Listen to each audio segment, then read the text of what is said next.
نايكاتيت معبل بارعي وإسات بمرا شقد بيت وكاوي نبلبار رمت دقل قالس تباري قواحتا نايكاتيت معبل بارعي وإسات بمرا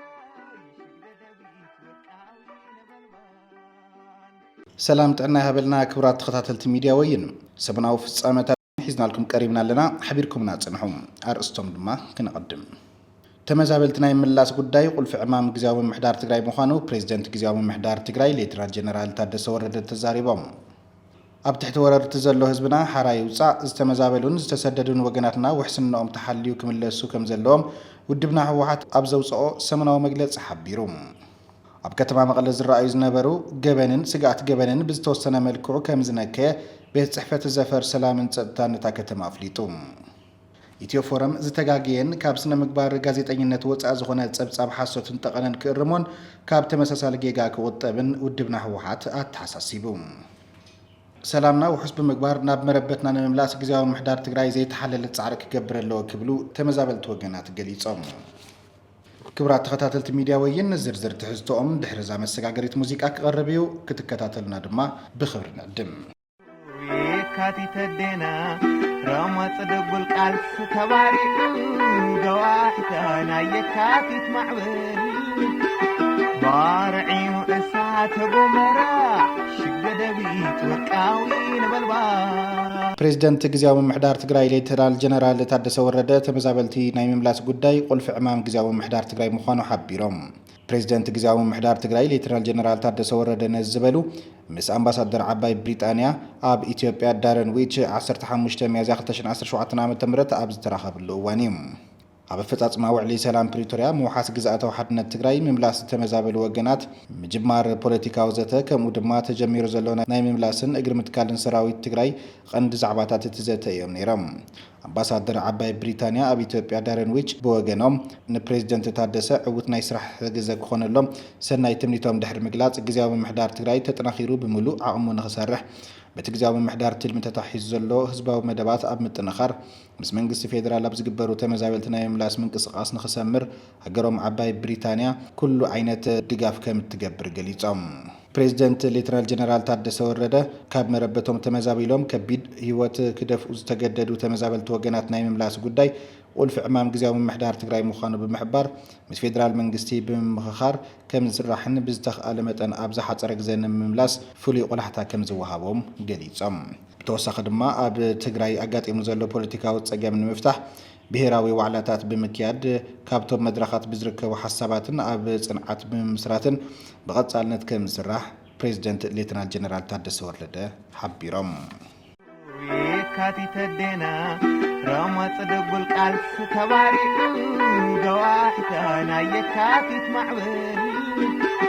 بارعي وإسات بمرا شقد بيت وكاوين بالبار ኣብ ትሕቲ ወረርቲ ዘሎ ህዝብና ሓራይ ውፃእ ዝተመዛበሉን ዝተሰደዱን ወገናትና ውሕስንኦም ተሓልዩ ክምለሱ ከም ዘለዎም ውድብ ህወሓት ኣብ ዘውፅኦ ሰሙናዊ መግለፂ ሓቢሩ ስምምዕ ፕሪቶሪያ ካብ ዝፍረመ 2 ዓመትን መንፈቕን ከም ዘቁፀረ ዘዘኻኽረት መልእኽቲ እንተኾነ ግን እቲ ህዝቢ ህወሓት ኮነ ደላይ ሰላም ዝኾነ ማሕበረሰብ ዓለም ትፅቢት ዝግበረሎ ስምምዕ ዛጊድ ክበፅሖ ዝግባእ ዝነበረ ብርኪ ከይበፅሐ ንህዝብና ትርጉም ዘለዎ ለውጢ ከየመዝገበ ዓመታት ኣብ ምቁፃር ከም እንርከብ ሓቢሩ እዚ ከይኣክል መሬት ትግራይ ዝወረሩ ሓይልታት የተከዘ ዘቢሎም ዝሰየምዎ ዕጡቕ በብመዓልቱ ኣብ ምምራቕን ኣንጻር ህዝቢ ትግራይ ነጋሪት ኩናት ይርከብ ዝበለ እቲ መግለፂ እዚ ተግባር ሙሉእ ንሙሉእ ንስምምዕ ፕሪቶሪያ ዝፃባእን ዘላቒ ሰላም ከይፍጠር ዝዓለመን ከም ዝኾነ ነዚ ጠጠው ከብሎ ዝግባእ ፈራሚ ስምምዕ ፕሪቶሪያ ዝኾነ መንግስቲ ኢትዮጵያ ዛጊድ ጠጠው ከብሎ ከም ዘይከኣለ ገሊጹ ኣብ መዕቆቢ ማእኸላትን ስደትን ዝርከብ ህዝብና ን5 ዓመታት ብዘይ እኹል ኣቕርቦት ሓገዝ ኣደዳ ሕማም ሞትን ጥሜትን ኮይኑ ይቕፅል ኣሎ ኣብዚ ሕዚ እዋን ድማ ብምኽንያት ምቁራፅ ኣቕርቦት ትካላት ሰብኣዊ ሓገዝ እቲ ዝፀንሐ ሓደጋ ካብ ዝኸፍአ ናብ ዝበኣሰ ኣሰጋጊርዎ ከም ዘሎ ድሕሪ ምሕባር ኣብ ዋዕልቲ ስምምዕ ፕሪቶሪያ ኮነ ማሕበረሰብ ዓለም ነዚ ኣብ ልዕሊ ተመዛበልትን ስደተኛታትን ወገናትና እንፀላሊ ዘሎ ኣዝዮ ዘተሓሳሰብ ሓደጋ ተረዲኦም ቅልጡፍ ስጉምቲ ክወስዱ ፀዊዑ ካብዚ ብተወሳኺ መንግስቲ ኢትዮጵያ ብመሰረት ስምምዕ ፕሪቶሪያ ካብ ሰራዊት ኢትዮጵያ ወፃኢ መሬት ትግራይ ወሪሮም ዘለዉ ሓይልታት ብቅልጡፍ ብምውፃእ ዝተመዛበሉን ዝተሰደዱን ወገናትና ውሕስንኦም ተሓልዩ ሕዚ ናብ መረበቶም ክምለሱን ኣብ ትሕቲ ወረርቲ ዝሳቐ ዘሎ ህዝብና ሓራ ክወፅን ግቡእ ክዋፅእን ሕብረት ኣፍሪካ ኮነ ማሕበረሰብ ዓለም ድማ ነቲ ኣብ ባይታ ዘሎ ህልው ኩነታት ተረዲኡ ኣብ ሓፈሻዊ ፈጻጽማት ስምምዕ ንምዝታይ ፓናል ሕብረት ኣፍሪካ ብቕልጡፍ ተኣኪቡ ዝርርብ ንኽጅምር ጻውዒት ቀሪቡ የካቲት ደና ረመጽ ደጉል ቃልስ ተባሪኡ ገዋሕታ ናይ የካቲት ማዕበል ባርዒኑ እሳተ ጎመራ ሽገደቢት ወርቃዊ ነበልባል ኢትዮ ፎረም ግጉይን ካብ ስነ ምግባር ጋዜጠኝነት ወፃኢ ዝኾነ ጸብጻብ ሓሶትን ጠቐነን ክእርሞን ካብ ተመሳሳሊ ጌጋ ክቁጠብን ውድብና ህወሓት ተተሓሳሲቡ ሙሉእ ትሕዝቱ ስዒቡ ክቐርብ እዩ ሕዚ እውን መስመሪ ሓይልና ህዝቢ ሓይልና ተዓወቲ ኢና ቁልፊ ስልጣን ግዚያዊ ምምሕዳር ተቆጻጺሩ መሳርሒ ጸረ ህዝቢ ትግራይ ዝኾኑ ሓይልታት ብምዃን ኣብ ልዕሊ ህዝቢ ትግራይ ኩለ መዳያዊ ጥልመት ዝፈጸመ ጉጅለ ብሄራዊ ክሕደት በማዕበል ህዝቢ ተዓጅቡ ኣብ ውሽጢ ውድብና ብዝተወልዐ ቃልሲ ተኣልዩ እዩ እንተኾነ ግን ሕዚ እውን ነቲ ኣብ ስልጣን እናሃለወ ዝጀመሮ ፕሮጀክት ጥፍኣት ኣጠናኺሩ ብምቕጻል ህዝቢ ትግራይ ብዘይ መሪሕ ውዳበ ንምትራፍን ሓድነት ህዝቢ ትግራይ ንምክፍፋልን ብዘይ ዕረፍቲ ምስራሕ ይርከብ መቐጸልታ ናይ ዝወፍር ድማ እዚ ካሕዳም ጉጅለ ትማሊ ብኢትዮ ፎረም ዝተብኻለ ሚድያ ኣቢሉ ናይቲ ጉጅለን ካልኦት ሓይልታትን ድሌት ቁልጭ ኣቢሉ ዘርኢ ኣብ ዝኾነ ይኹን መረዳእታን ሓቅን ዘይተመስረተ ናይ ጸለመ ትንታነ ክሓልፍ ገይሩሎም ጽማቕ ትሕዝቶ እቲ ናይ ጸለመ ትንታነ ነቲ ብማዕበል ህዝቢ ተጎሊሉ ዝወፀ መሳርሒ ጸላእ ዝነበረ ጉጅለ ብጸቕጥ ኣቢልካ ዳግም ናብ ስልጣን ንምምላስ ምዃኑ ኣብ መወዳእታ ዓንቀጽ እቲ ትንታነ ተቐሚጡ ዘሎ ኮይኑ ኢና ንረኽቦም መእሰርቲ ዝቐረበ ትንታነ ኣብ 2010 ዓ.ም ዝተመረጸ ኩሉ ማእኸላይ ኮሚቴን ፖሊት ቢሮን ብሓድሽ ክትከኣን ብገበን ዝጥርጠር ድማ ናይ ዘይምሕታት ውሕስና ክወሃቡን ዝብል ህዝባዊ ቃልስናን ህላዊ ህዝብናን ናብ ሓደጋ ዘእቱ መደምደምታ ብምሃብ እዩ ዝዛዘም ውድብና ናይ ቃልሲ ውድብ እዩ ኣሎ ዝበሃል ጥርጣረ ተጻሪዩ ተሓታትነት ንኽረጋገጽ ዝቃለስ እምበር ብዝኾነ ይኹን እንከሃባ ንገበነኛታት ነፃ ንምግባር ናብ ድርድር ዝቐርብ ጉዳይ ከም ዘይኮነ ክፍለጥ ይግባእ ኣባልናን ህዝብናን ብዘካየዶ ቃልሲ ብጉባኤ ዝተመረጸ ኣመራርሓ ዝወርደሉን ዝድይበሉን ናይ ባዕሉ መስርሕን ከይድን ዘለዎ እምበር ንኣሰራርሓ ውድብና ጎሲኻ ናብ ድርድር ዝቐርብ ከም ዘይኮነ እውን ኢትዮ ፎረም ይኹን ወሃቢ እዚ ኣጀንዳ ክፈልጥዎ ይግባእ ቀንዲ ነጥቢ ናይቲ ትንታነ እቲ ብገምጋም ውድብን እምቢታ ህዝብን ዝተኣለየ ጉጅለ ክሕደት ብኻልእ መንገዲ ኣቢልካ ናብ ህወሓት ብምእታው ንዝጀመሮ መንገዲ ክሕደት ንኽመልእ ዕድል ንምፍጣር ዝተዋደደ ናይ ጸለመ ወፍሪ ምዃኑ ኩሉ ነቲ ትንታነ ዝሰምዐ ብቐሊሉ ክግንዘቦ ዝኽእል ጉዳይ እዩ እቲ ካልእ ብኢትዮ ፎረም ዝቐረበ ግጉይ ትንታነ ንገምጋም ስትራቴጂካዊ ውድቀት ኣመራርሓ ውድብና ዝረኣየሉ መነጽር እዩ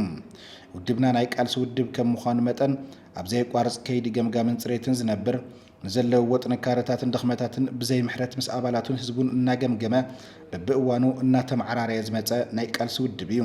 ህወሓትን ጸገማቱ ብኻሊእ እናመኻነየን እናቃለለን ክንጭብጨበሉን ዝሰርሕ ውድብ ዘይኮነስ ብመንጽር ሒዝዎ ዝተበገሰ ህዝባዊ ዕላማ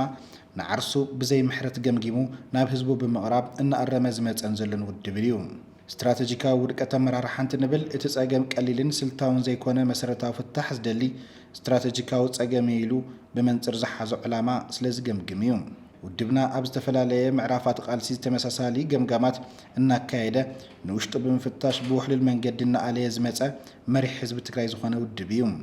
ከም ዝበለ ደፋርን ዕምቆትን ዘለዎ ገምጋምን ኣካይዳን ኩሉ ኣባልን ህዝብን ክመያየጠሉን ክዕምቆን ምግባር ድማ ናይቲ ውድብ ብስለት ብቕዓት ህዝባዊ ውግንናን ዓርሰ ምትእምማንን ዘረጋግጽ እምበር ከምቲ ኢትዮ ፎረም ዝተንተኖ ውድብ ንምንቁሻሽ መበገሲ ክኾን ዝኽእል ኣይኮነን ውድብና ህወሓት ዝኾነ ዓይነት ድኽመት እንተጋጥሞ ንመንቀሊት ጸገም ገምጊሙ መፍትሕታት ብምቕማጥ ናብ ሓድሽ ምዕራፍ ቃልሲ እናተሰጋገረ ዝመጸን ዘሎን ውድብ እዩ ጸገማቱ እናኣለየ ኣብ ዝኸደሉ እዋን ዘጋጥሞ ሰንከልከል ብኣግባቡ ተረዲኡ ዝግምግም ውድብና ህወሓት ነዚ መስርሕ ቃልሲ ተቐቢሉ ካብ ጸገማቱ ክናገፍ ዝወሰነ ሓይሊ እናተሳሓለ ንቐድሚት ዝምርሸሉ እቲ ውግንና ዝጎደሎን ንባዕሉ ንምፍታሽ ድልውነት ዝሰኣንን ድማ ብውዒ ቃልሲ ሓፋሽ እናተጎለለ ከም ውድብ ጽሬቱን ብቕዓቱን ሓልዩ ዝመጸ ውድብ እዩ እቲ ህዝቢ ትግራይ ህልውንኡ ንምርጋጽ ንዘካየዶ ቃልሲ ምንሻውን ምውራድን ከም ሓደ ስልቲ ኢድ መንስኢ ዝወስድ ናይ ጥልመት ሓይሊ بيتيو فورم بيلو زمحلالفو ناي ጸለመትን እታነ መቀጸልተ ናይቲ ብልፍንቲ ወረርቲ ሓይልታት ንዝተፈጸመ ጄኖሳይድ ተሓታትነት ከይረጋገጽን ህዝቢ ትግራይ ፍትሒ ከይረክብን ክገብሮ ዝጸንሐ ሰፊሕ ናይ ፕሮፓጋንዳ ወፍሪ እዩ። እዚ ድማ ንፈጸምቲ ጄኖሳይድ ሓራ ብምግባር ህወሓት ተሓታቲ ንኽኸውን ሕዚ እውን እዚ ጉጅለ ክሕደት ብዘይ ምርብራብ ኣብ ምስራሕ ከም ዝርከብ እዚ ብኢትዮ ፎረም ዝቐረበ ትንታነ ህያው ምስክር እዩ። ህወሓት ይኹን ህዝቢ ትግራይ ትማሊ ይኹን ሎሚ ብሕታዊ ምርጫኦም ሰላምን እዩ። ኩናት ተገዲዶም ዝኣትዎ እምበር ኣብ ታሪክ ብተበግስኦም ዝኣተውዎ ይኹን ንቅድሚት ዝኣትውዎ ኩናት ኣይህሉን። ኣብ ድሮቲ ጄኖሳይዳዊ ኩናት እውን ህወሓት ኩሎም ኣፈላላያት ብሰላምን ብፖለቲካዊ ዘተን ክፍትሑ ዝከኣሉ ኩሉ ገይሩ እዩ። ከምዚ ምግባሩ ድማ ህወሓትን ህዝቢ ትግራይን ድሌት ሰላም ምዃኖም ዘረጋግጽ እምበር ክኹነኑ ዝገብር ኣይኮነን። ጻውዒት ሰላምን ፖለቲካዊ ዘተን ህወሓት ብምንጻግ ኩናት ጄኖሳይድ ኣብ ዝተኣወጀሉ እዋን ድማ ንህዝቢ ትግራይ ወዲቡ ኣቃሊሱን ተቃሊሱን ዝተኣወጀሉ ጄኖሳይድ ክዕገት ገይሩ እዩ። ኣብዚ መንፈስ ቃልሲ ህዝቢ ትግራይ ንምድኻም ኮነ ተባሂሉ ዝተዋደደ ትንታነ ሓሶት ካሊእ ዝተለዓለ ጉዳይ ሃፍቲ እዋን መኸተ ዝምልከት እዩ። ኣብ እዋን መኸተ ኣብ ውሽጥን ደገን ዝርከብ ህዝብና ዘተኣኻኸበ ሃፍቲ ስርዓት ብዘለዎ መንገዲ ዝፍለጥ ኦዲት ዝተገበረን ስርዓትን ሕግን ተኸቲሉ ዝኸደን እዩ።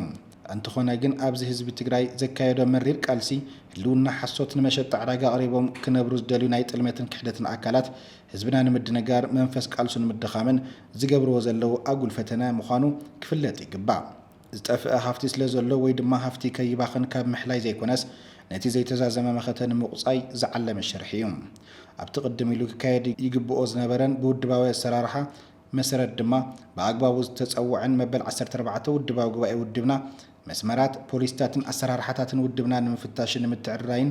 ብዕቱብ ክስራሐሉ ንዝተመሓላለፈ ውሳነ እውን ኣብዚ ጸብጻብ ካሊእ ግጉይ ትርጉም ብምሃብ ህወሓት ፖለቲካዊ ፕሮግራም ከም ዘይብሉ ብዕለ ፍሊጥ ብዝብል ንምድንጋር ፈቲኑሎም። ካብዚ ሓሊፉ ፖለቲካዊ ፕሮግራም ዘይብሉ ፖለቲካዊ እኽብኻብ እዩ መስመር እዩ ሓይልና ኢሉ ዝዝምር ዘሎ ብምባል ኣብ ልዕሊ ህወሓት ዘለዎ ዕምቆት ዘለዎ ጽላኣት ብጣዕሚ ብዘሕፍር ኣገባብ ገሊጽዎ ኣሎ። እንተኾነ ግን ህወሓት ንፍርቂ ክፍለ ዘመን ኣብ ቃልሲ ዝጸንሐን እንታይነት ፓርትን ፕሮግራምን ኣንተርቲሩ ዝርዳእ ውድብ ምዃኑ ፈታውን ጽላእን ዘይክሕዶ ሓቂ እዩ። ንህወሓት ብዛዕባ ፕሮግራምን መስመርን ከተምህር ምፍታን ንባዕልኻ ካብ ዘይምፍላጥ ዝነቅል እዩ። ውድብና ህወሓት ናይ ወለዶታት ውድብ እዩ። በብእዋኑ ብመስርሕ ምትኽኻ እናተተኻኸአ እቲ መንእሰይ ወሳናይ ቁፅሪ ሒዙ ዝቃለሰሉ ዘሎ ውድብ እዩ። ሓድሽ መሪሕነት ምስ ነባር ተጎራሪሱ ነቲ ብውሽጥን ደገን ዝገጠመና ፍሉይ ኩነታት ምስ ህዝቡ ገምጊሙን ዘትዩን ኣንፈት እናቐመጠ ኣብ ጥንኩር እዋን ቃልሲ ህልውና ዝመርሐ ኣመራርሓ እዩ። ካብዚ ሓሊፉ እውን ብዓይነቱ ዝተፈለየ ፖለቲካዊ ቃልሲ ብምክያድ ህዝብን ውድብን ካብ መንጋጋ ጸላኢ ዘድሐነ ኣመራርሓ እዩ። ህወሓት መሲልኻ ህወሓት ንምፍራስ ንዝተገበረ ህልካ ዘውድእ ግጥም ብብስለት ዓቕልን መትከላውነትን ሞጊቱን ሰዕራይነት መስመሩን ኣመስኪሩን ዝወፀ ኣመራርሓ እምበር ከምቲ ብሽም ትንተና ኣብ ኢትዮ ፎረም ዝቐረበ ኣንፈቱ ዝጠፍኦ ኣመራርሓ ኣይኮነን። ኣብ መወዳእታ ህዝብና ይኹን ደጋፊ ቃልስና ነዚ ናይ ጥልመት ሓይሊ ዛጊድ ብዝፈጸሞ ጥፋት ከይተናሰሐ ኣንጻር ኩሎም ክብርታት ህዝቢ ትግራይ ወፊሩ ዘሎ ጉጅለ ንዝገብሮ ዘሎ ወፍሪ ጸለመ ብምርዳእ ከም ወትሩ ከም ዝቃለሶ ብምትእማን ኢትዮ ፎረም ድማ ነዚ ግጉይን ካብ ስነ ምግባር ጋዜጠኝነት ወፃኢ ዝኾነን ካብ ሓሶትን ጠቐነን ከምኡ እውን መሰረት ዘይብሉ ቁፅርታት ብምጥቃስ ዝሓለፈ ትንታነ ክእርሞን ተመሳሳሊ ጌጋ ካብ ምስራሕ ክቁጠብን ይግባእ ንብል። ዘለኣለማዊ ክብርን ሞገስን ንስዋዕትና የካቲት ደና ረመፅ ደጉል ቃልሲ ተባሪኡ ገዋሕተና የካቲት ማዕበል ባርዒኑ እሳተ ጎመራ ሽገደቢት ወርቃዊ ነበልባል ኣብ ከተማ መቐለ ዝረኣዩ ዝነበሩ ገበንን ስጋኣት ገበንን ብዝተወሰነ መልክዑ ከም ዝነከየ ቤት ጽሕፈት ዘፈር ሰላምን ጸጥታን እታ ከተማ ኣፍሊጡ። ካብ ምምሕዳር ከተማ መቐለ ዝረኸብናዮ ሓበሬታ ከም ዘመላኽቶ ብለይቲ ሓይሊ ተጠቒምካ ኸትሪ ገዛ ፎጊርካ ስርቂ ምትላል ቀለልትን ከበድትን መውቃዕትን ኢሉ እውን ጥቃዓት ደቂ ኣንስትዮን ከም ዝነበረ ይፍለጥ። እዞም ገበናት ኣብዚ ሕዚ እዋን ዋላ እኳ ቁፅሮም እንተቐነሰ ሕዚ እውን ኣብታ ከተማ ዝረኣዩ ዘለዉ ገበናት ከም ዝኾኑ ሓላፊ ዘፈር ሰላምን ጸጥታን እታ ከተማ ተገዳላይ ረዳህኝ ፍስሓ ተዛሪቡ። ከም ገምጋሚ እቲ ምምሕዳር ኣብ ህዝቢ ብዝተወሰነ መልክዑ ምርግጋዕ ከም ዘሎ ተዛሪቡ። ኣብ ከተማ መቐለ ሕዚ እውን ዝፍጸሙ ዘለዉ ገበናት መሰረት ብምግባር ስራሕቲ ቅድሚ ምክልኻል ይውገን ከም ዘሎ ተገዳላይ ረዳህኝ ገሊጹ። ዋና ስራሕ ዘፈር ሰላምን ጸጥታን ቅድሚ ኣብ ሕብረተሰብ ዝፍጸም ገበን ምክልኻል ዝበለ ተገዳላይ ረዳሃኝ ገበን ኣብ ልዕሊ ሕብረተሰብ እንተተፈጺሙ እውን ገበነኛ ብሕጊ ተጻሪዩ መምሃራይ ስጉምቲ ምውሳድ እዩ ክብል ገሊጹ ስለዚ ውዚት ናይ ቅድሚ ምክልኻል ሕብረተሰብ ምስትምሃር ውዳባታትና ክሳብ ታሕቲ ንፈትሸን ላልና ሓዚ ናይ ማሕበረሰብ ፎረም ኣሎ ተማሓወር ክሳብ ታሕቲ እዩ ናይ ኣባል ፖሊስ ናይ ምልሻውን ክሳብ ታሕቲ እዩ ዝወርድ ስለዚ ማእኸልና ኣብቲ ብሎክ ኣብቲ ቀጠና ዘሎ ናይ ሕብረተሰብ ምንቅስቃስ ማእኸል ጌርና ንኺድልና ኣለና ኣብ ኩለን ክፍለ ከተማ ብዝበሃል ይፍተሽ ኣለዋ እየን ኩለን ማሕበረሰብ ፎረምና ብጭቡጥ ኣብ ስራሕ ዘለን ዝየለን ሕዚ ፈሊና ኣለና ጽቡቕ ዝሰርሓ ከባቢታት ኣለዋ መናእሰይ ሒዞም ሕብረተሰብ ሒዞም ብደንቢ ከባቢኦም ዝሕልው ብልክዕ ድማ ስጥምጥም ዘይበላ ቀጠናታትን ብሎካትን እንደዋና ፈሊና ኢና እዚአን እውን ስለዚ እዚ ከባቢ እዚ ብፍላይ ኣብተን ድኽም ዝበላ ቀጠናን ብሎክን ትኩረት ጌርና ክንሰርሕ ኣለና ዝብል ዝሕሸ ኣብ ቀጠናን ብሎክን ትገብሮ ኣወዳድባ እዩ ሕብረተሰብ ብጉልበቱ ብሓሳብን ብንብረቱን ክሕግዝ እናተገበረ ዝመጸሉ መስርሕ ኮሚኒቲ ፖሊስ ኣብዚ ሕዚ እዋን እናተሰርሐሉ ከም ዘሎ ተገዳላይ ረዳሃኝ ተዛሪቡ እዩ ኣብ ከተማ መቐለ 178 ከባቢታት ኮሚኒቲ ፖሊስ ከም ዘሎ ዝተዛረበ ተገዳላይ ረዳሃኝ እተን ውዳብአን ኣጠናኺረን ስርሓ ዘለዋ ኮሚኒቲ ፖሊስ ስግኣት ገበን ከም ዝቐነሳ እውን ሓቢሩ እዩ